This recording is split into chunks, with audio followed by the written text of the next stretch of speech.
at your own clothes and the clothes of the people sitting around you. Do you notice any similarities or any differences? Well, maybe your style choices reflect who you are as a person, or if you notice any similarities, that might reflect the different popular style trends that we have in our world today. But whether you spent 5 minutes getting ready this morning or 2 hours getting ready, our clothes are our most personal possessions that tell the world a lot about us, including what we stand for, where we're from, and who we are as people. When you think of fashion, what do you think about? Clothes, right? However, there's a meaning behind your ripped jeans, your denim jacket, and your choker necklaces. There are way more to your style choices than just the things you wear to cover your body. Fashion is a reflection of your confidence, your personality, and your inner self. But not only is it a reflection of yourself, it is also a reflection of social, economical, and political trends in our society.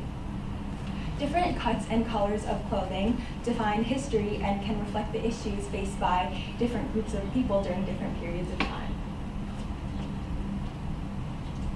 Throughout centuries, fashion has reflected the oppression of women and still continue to reflect the changing roles of women in the world. In the 1800s, the corset was an essential aspect to a woman's wardrobe. However, with the growing popularity of the corset, women became seen as art and objects rather than human beings and for their true personalities. Although the corset enhanced the natural curves of a woman's body, this could lead to many harmful health issues, including reduced lung capacity, and it could also lead to difficulty digesting food, which is called dyspepsia, which could later cause death. So this could be seen as a negative symbol of female oppression throughout history and in the Victorian era. However, with the emergence of the 1920s came the decade in which fashion reached the modern era. This decade represented glamour, decadence, and fun. Women started wearing dresses with short hemlines, strands of pearls, and they had very short hairstyles. However, the lack of merriment and money in the 1930s preceding the Wall Street stock market crash of 1929 proved that the 1920s were too daring, and thus women returned to more modest clothing styles, and dresses once again sweep the floor because there was a grim psychological effect on the wide public because of the Great Depression. The rebellious trends of the 1970s represented the more laid-back lifestyles of hippie movements and the prevalence of feminist and LGBT movements. Clothes were bold, colorful, and free. Glam rock and punk styles of the 1970s highlighted the importance of the freedom of self-expression and laid the foundations for the more comfortable, casual style trends that we have today. Grunge looks that reflected the popularity of hip-hop and alternative music styles were very popular during the 1990s. These looks included ripped jeans, overalls, and dark eyeshadow.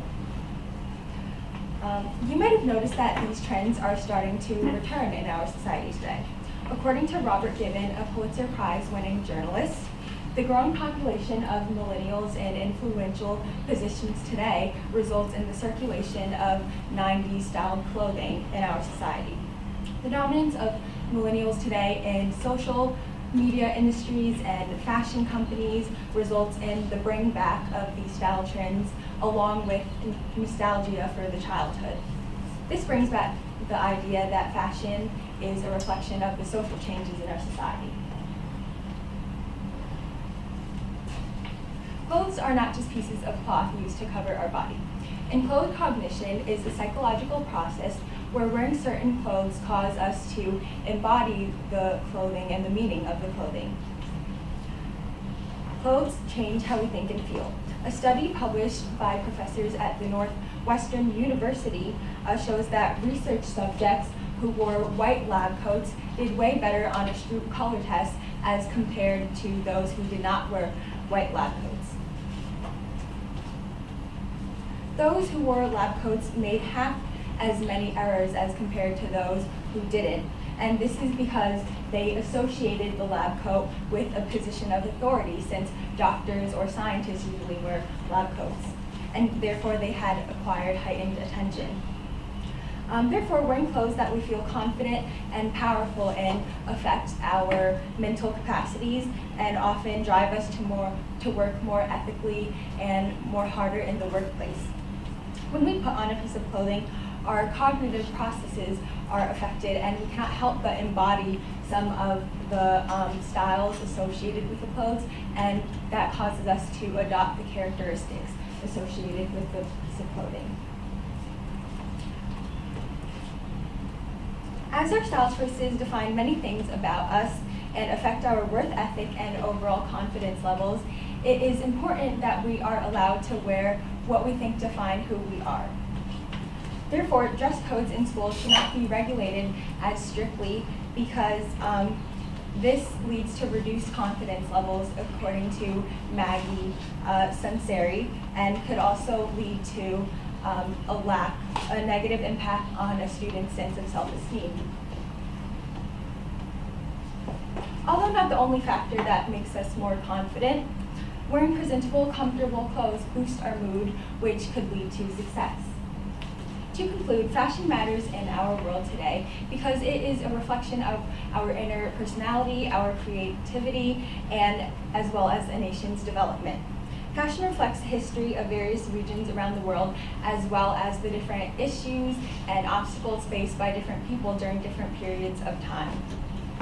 Fashion dictates our lives, how we dress, who our icons become. Fashion holds a deep meaning and is way more than just clothes. Thank you.